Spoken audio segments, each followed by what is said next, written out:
Hello, and welcome to the 8th edition of the GreenWave podcast by Synergy International. I'm SYNI, your host, and today I'd like to invite you on a journey across the Atlantic Ocean to a place that is incredibly significant from a conservation and sustainability perspective.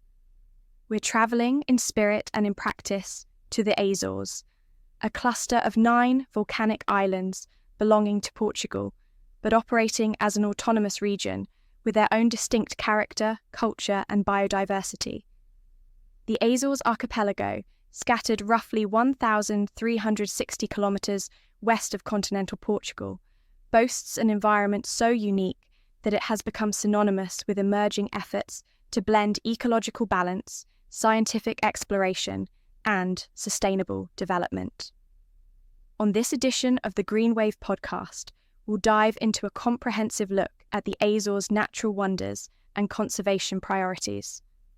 We'll explore how local communities, international non-governmental organisations, government leaders, and global philanthropic institutions are converging to protect one of the most biologically rich and geologically remarkable regions in the Atlantic. Our first stop is the Blue Azores Programme, an ambitious marine conservation initiative that, in a relatively short span of time, has managed to spark conversations worldwide about large-scale ocean stewardship. We'll then proceed to examine the origins, mission, and scope of this programme, highlighting how the newly established marine protected area in these waters has become the largest in the Atlantic Ocean. We'll also address some of the less glamorous aspects of conservation on remote islands, the looming funding issues that challenge the sustainability of even the most forward-thinking programs. As an illustrative example, we'll explore the relationship between the Blue Azores program and US-based organizations like the Waite Foundation, a major philanthropic institution often backing oceanic conservation efforts. Yet, the Azores story isn't only about marine life or philanthropic concerns. These islands are ecological gems, providing an astounding array of flora and fauna. Here, the land boasts laurel forests, cryptomeria plantations, hydrangea-laden hillsides, vibrant azaleas, and microclimates, where you might encounter everything from mountain ferns to subtropical fruit trees, each adapted over centuries to the archipelago's volcanic soils and temperate oceanic climate. The islands are also alive with many species of birds, marine mammals, and smaller endemic creatures that have evolved in isolation.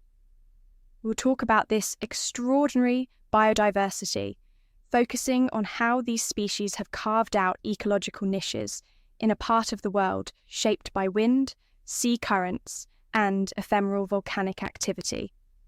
But the Azores aren't only about flora, fauna, and marine habitats.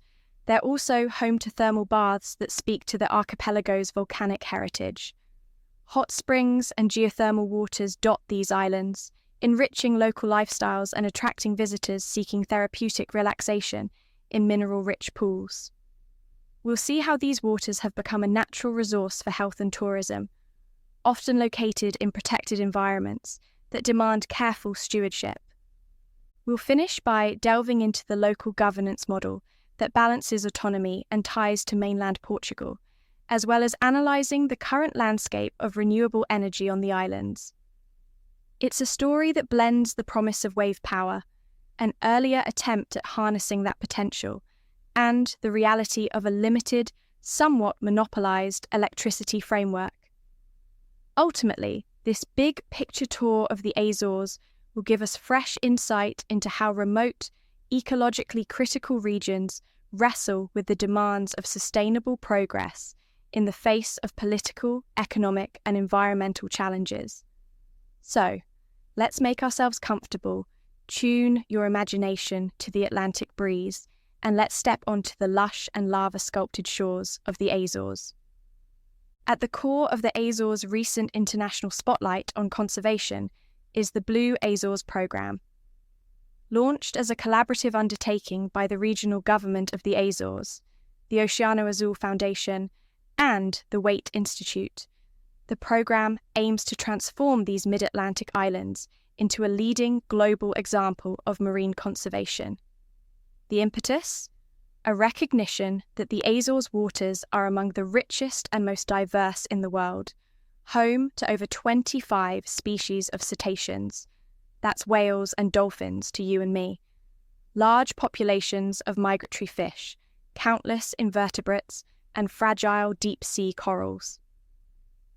The flagship achievement of the Blue Azores program so far is the designation of a massive marine protected area, known as a MPA, that expands protection to around 15% of the Azorean Exclusive Economic Zone. In total, the Azores EEZ covers around 1 million square kilometres of ocean.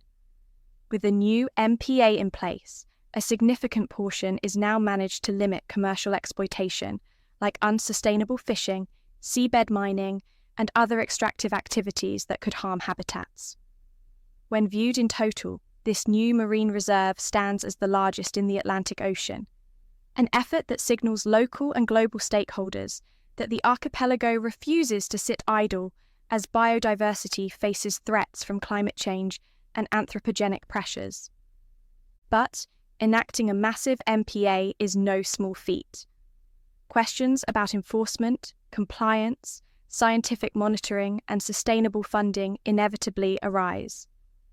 The Blue Azores program set out to address these areas through rigorous data collection, establishing an integrated management plan, and forging partnerships with a variety of external stakeholders, from research institutions to philanthropic funders.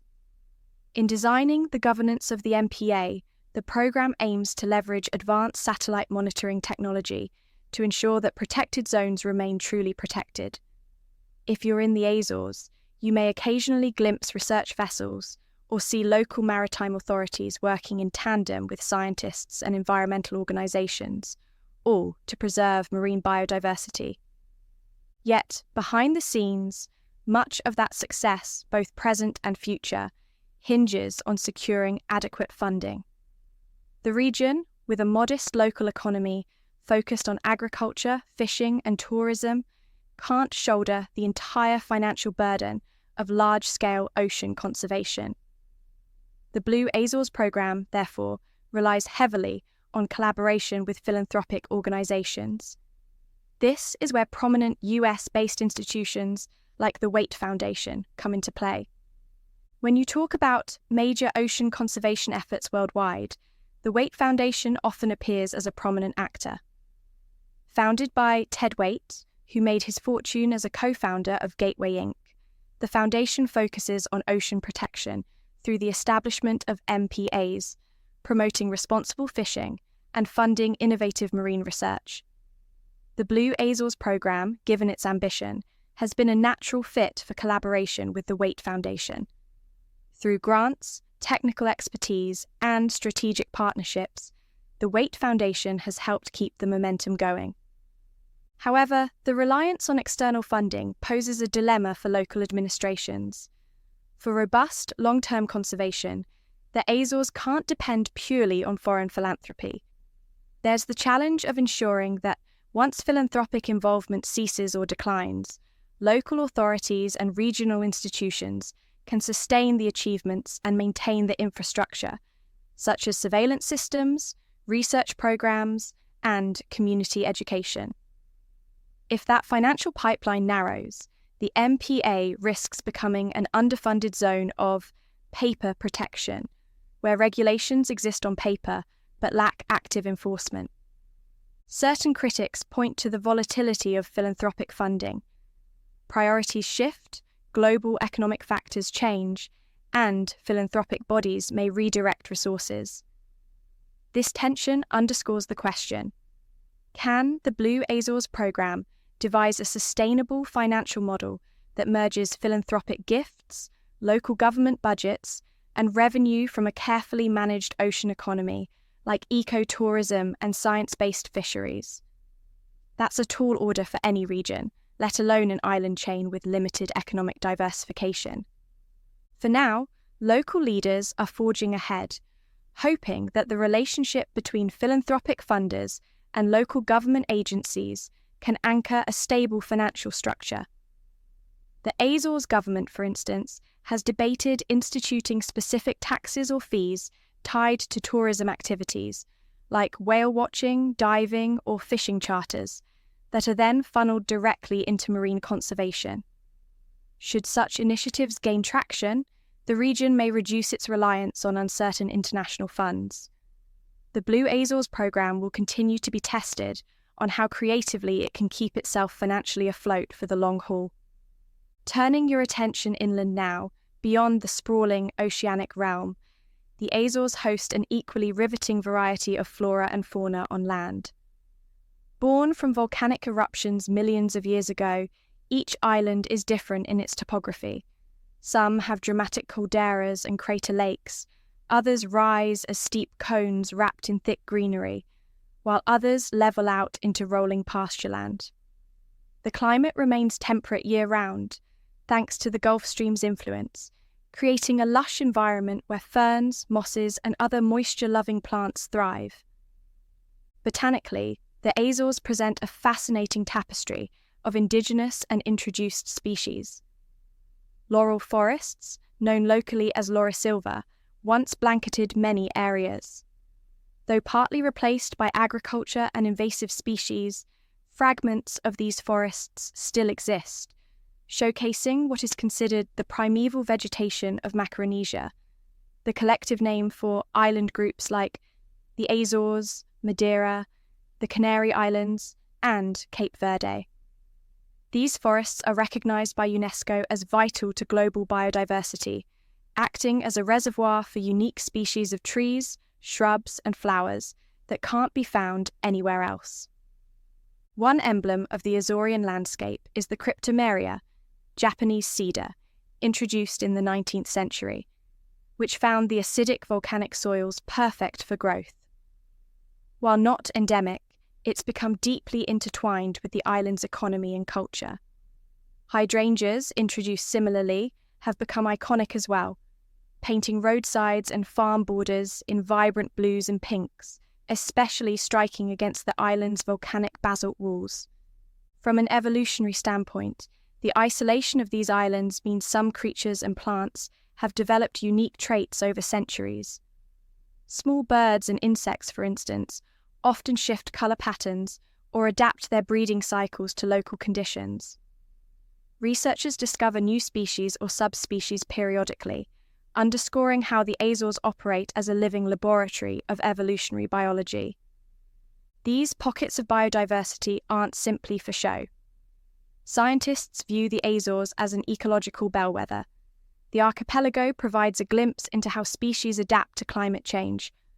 Warmer ocean temperatures, shifting wind patterns, and other climate phenomena either drive species to migrate, adapt, or perish. Through the lens of the Azores, conservationists and evolutionary biologists glean insights that might apply to other mid-ocean island communities worldwide. While the coastline might look serene, it's the marine environment that often steals the show. The Azores are famed for whale and dolphin sightings, particularly sperm whales, which frequent these waters year-round. There's also a seasonal presence of other cetaceans, such as fin whales, blue whales, and humpbacks, migrating through these nutrient-rich currents. This bounty emerges from the underwater topography. The mid-Atlantic ridge, underwater seamounts, and volcanic outcrops create feeding and breeding grounds for marine megafauna. The local whale watching industry, which grew swiftly in the last few decades, is now tightly regulated to prevent undue stress on these animals. Companies must follow guidelines about how close they can approach and how many boats can be near a whale group at any time. Educational components are often integrated into tours, conveying conservation messages and scientific facts to visitors. In a way, whale watching has transitioned from an opportunistic tourism venture to a carefully curated educational and sustainable practice, although vigilance is always required to ensure it remains respectful to wildlife. Tuna fishing is another major industry in the Azores. Many fisheries here have historically practiced pole and line fishing, a traditional and more selective fishing method that significantly reduces bycatch compared to industrial-scale operations. While challenges remain, especially in an era of global fisheries management, this tradition underscores how local communities can remain commercially active while also striving to be ecological stewards. The hope is that as marine conservation areas expand and scientific monitoring improves, these more sustainable fishing models continue to flourish, providing economic benefits without depleting the ocean's resources. Shifting to a topic that captures a different side of the Azores' volcanic legacy: thermal baths. As you traverse islands like São Miguel or Terceira, you'll notice spots where geothermal waters bubble up through the surface. These mineral-rich waters, heated by subterranean volcanic activity, have become essential to both Azorean culture and tourism. Commonly found in areas such as Furnas, famously on São Miguel Island, these thermal baths offer locals and visitors an opportunity to soak in soothing waters thought to have therapeutic benefits for circulation, skin ailments, and respiratory conditions. The presence of hot springs is a boon for any visitor longing for relaxation amid raw nature. Picture yourself immersed in a warm pool surrounded by thick greenery, the air scented with sulphurous aromas, while clouds of steam swirl overhead. An idyllic scene, but also a microcosm of how the Azores can harness volcanic forces for well-being and tourism alike. That said, these areas are also ecologically sensitive.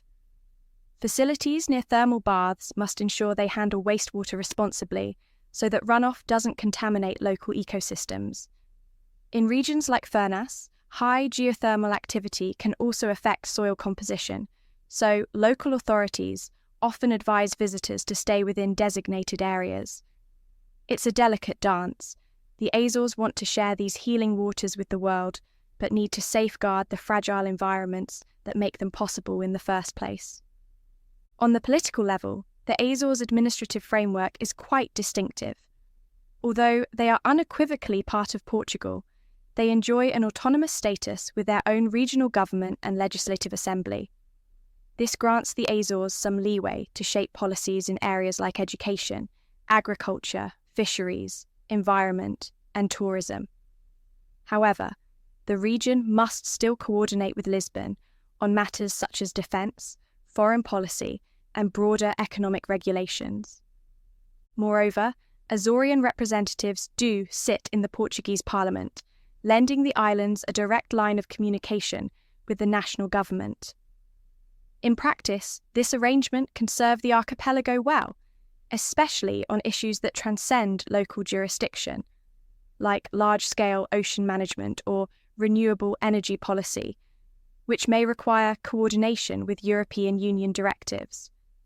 Yet, the autonomous system can also spark tensions, particularly when local interests clash with national strategies or global funding mechanisms that run through Lisbon.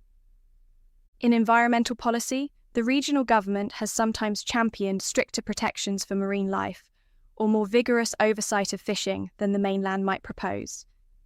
This is where the synergy and occasional friction appear. For the Azores, conservation is existential.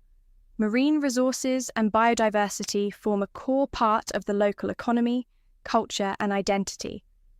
The Portuguese Parliament, balancing nationwide concerns, might not always prioritise the same issues to the same degree. That said, the success of large-scale programmes like Blue Azores suggests that Lisbon recognises the strategic and ecological value of these islands. Moving on to sustainables, a vital component in assessing the Azores' future. Despite their volcanic nature, remote location, and the pounding waves that surround them, the Azores have faced obstacles in fully embracing renewable energy. Geothermal energy does exist on some islands, capitalising on the region's natural underground heat, and wind power is also in operation to varying degrees. Still, for an archipelago with an environment so conducive to alternative energy, one might expect a more robust portfolio of renewables. Part of the difficulty stems from the local government's monopoly on electricity production. In effect, the entity controlling electricity decisions has been slow or resistant to adopting new, potentially disruptive technologies that could decentralize or diversify the grid. This monopoly can dampen innovation and deter independent companies from experimenting with wave energy, solar power, or even expanded geothermal installations that might shift the balance of power and market share. Several years back, there was a wave energy project on the horizon. The technology, designed to harness the perpetual motion of the Atlantic swells, promised to turn the Azores into a beacon for wave power. It never came to full fruition, hampered by financial constraints, technical hurdles, and political reluctance, though the details vary depending on whom you ask. Nevertheless, the potential remains staggering. The Azores, perched in the middle of the Atlantic, enjoy near constant wave activity, which some engineers say could provide a substantial share of the island's electricity if harnessed effectively. Why then hasn't wave energy taken root? It could be a blend of high initial capital costs, perceived technological risks, and the complexities of installing and maintaining such systems in rough ocean conditions.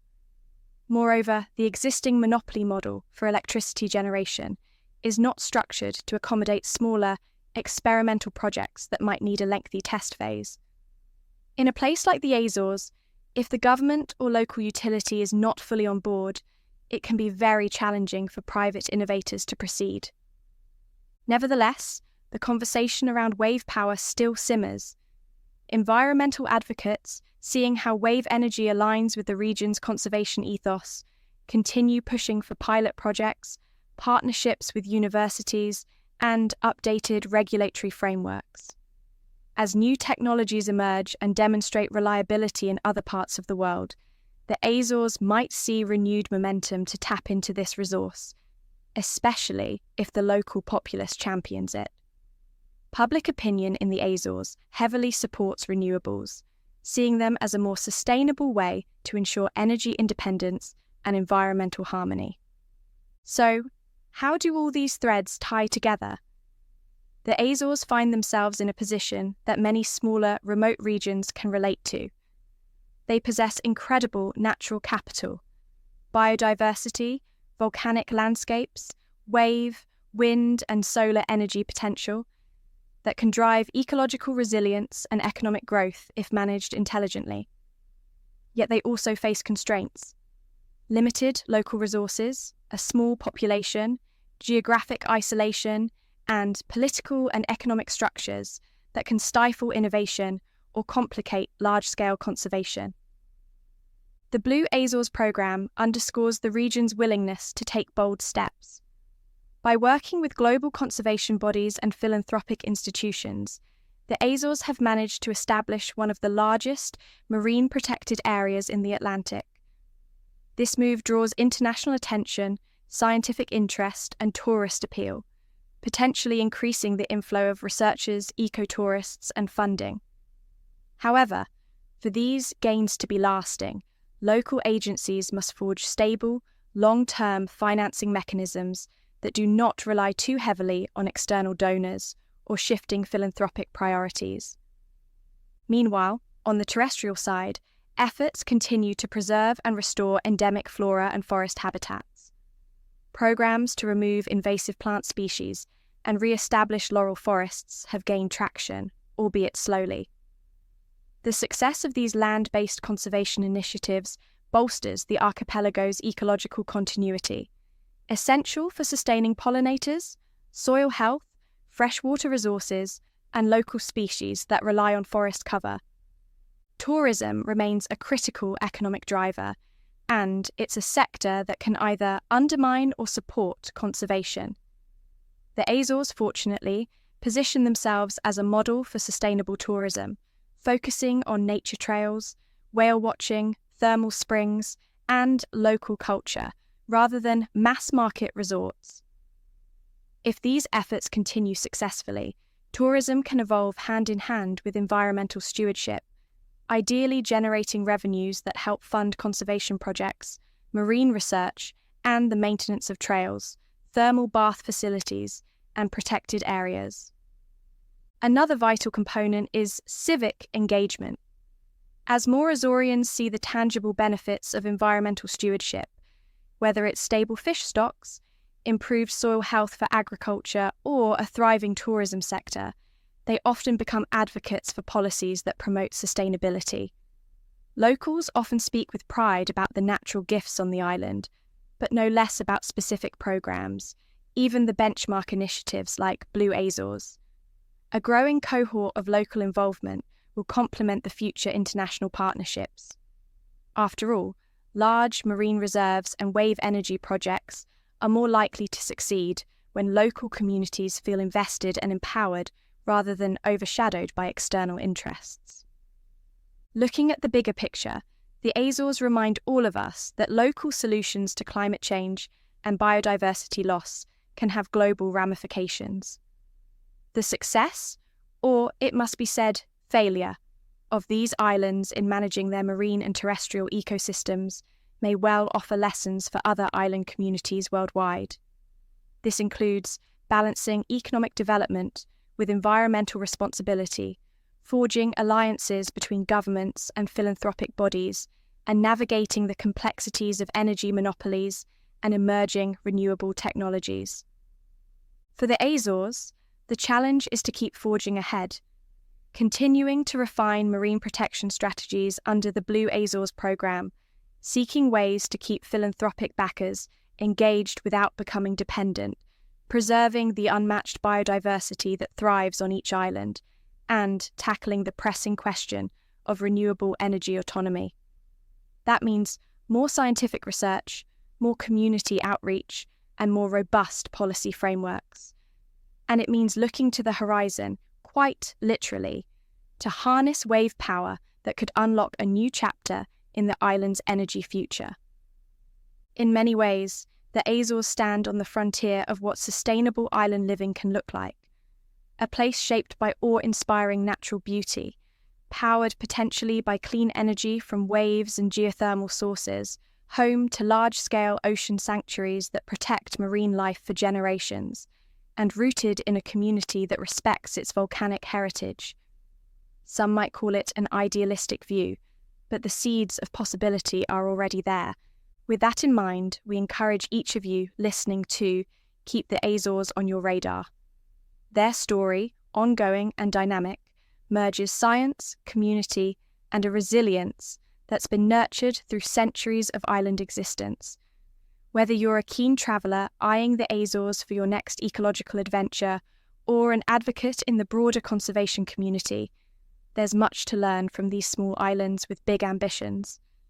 Well, that's a wrap on our 8th GreenWave podcast episode. Thanks for giving us a bit more of your time again this week. The pod can be found wherever you listen to your podcasts: Apple Podcasts, YouTube, Spotify, iHeart, Podchaser, Boomplay, and Player FM. And if you missed any of our LinkedIn posts or GreenWave Gazette this week, don't worry. You can catch us on LinkedIn, X, Facebook, Instagram, or directly on our website, synergy-international.net. We'll continue to reflect on the major themes that guide sustainable finance and global policy. Until next time, keep riding the green wave of sustainability.